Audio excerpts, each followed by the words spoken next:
When I was growing up, the American dream looked a lot like a 3-bedroom, 2-bath house in the suburbs, white picket fence, a yard, maybe a golden retriever if you were lucky. But let me tell you right now, that dream feels more like a fairy tale. It's been an absolute nightmare, especially for younger folks, or even people my age, to buy a home. Over the last decade, prices have exploded. And then the pandemic hit, pouring rocket fuel on an already out-of-control housing market. But now we're hitting a strange moment, one that feels like the calm before a storm. Inventory is up. Homes are sitting on the market longer than they have in years. Sellers are offering concessions. We're not seeing bidding wars anymore, we're seeing silence.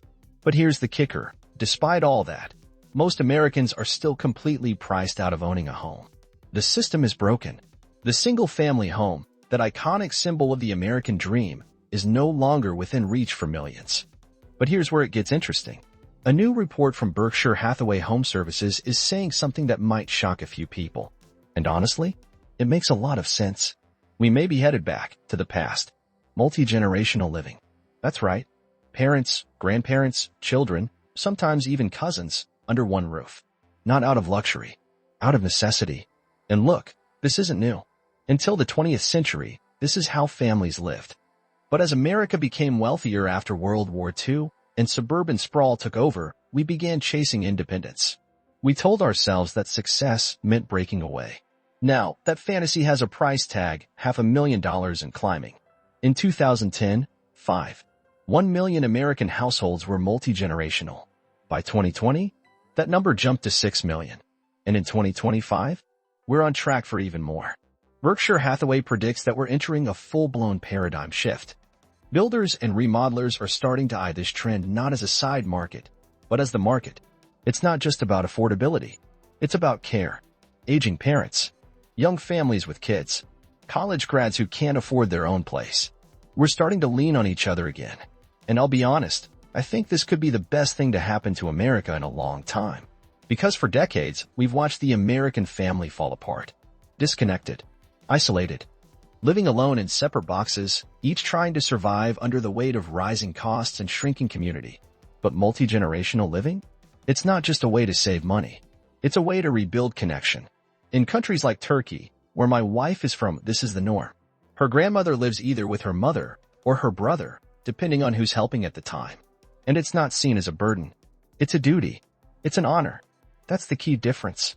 Here in America, we treat the elderly like they're disposable. We toss them in facilities, isolate them, and forget the role they played in building the world we now live in. But when you live with multiple generations under one roof, something beautiful happens. You learn duty. You learn patience. You learn honor, a word that feels old-fashioned now, but is more needed than ever. Who are we, if not responsible for our own families? Who are we, if we don't stand for each other? Most young people today are sharing apartments, moving in with roommates just to survive. Homeownership? That's not even on the horizon for many. But what if, instead of living with strangers, we lived with family? What if we pooled resources, shared expenses, cut down on housing costs, and lifted each other up? That kind of cooperation isn't just economical, it's transformational. It builds character. It teaches kids to respect their elders. It creates bonds that no landlord or mortgage can replicate. And it might just be the answer to our housing crisis. Now, will this solve everything? No. Home prices are still high. Mortgage rates are still volatile. In March 2025, the average home cost $361,000. Even with a 20% down payment and a decent rate, you're still paying nearly $1,900 a month. But multi-generational living gives families options. A chance to breathe. A chance to get ahead, maybe for the first time in decades. So maybe it's time we stopped seeing this as a last resort and started seeing it for what it really is, a return to something that actually works. Family, support, honor. Call it a comeback. Call it a survival strategy. Call it whatever you want. But I call it hope. Let me know your thoughts in the comments. Especially if you grew up in a multi-generational home. What was it like? Was it a blessing, a challenge, or both? Thanks for stopping by. Like, subscribe, and consider becoming a member to support the channel. Logan says hi.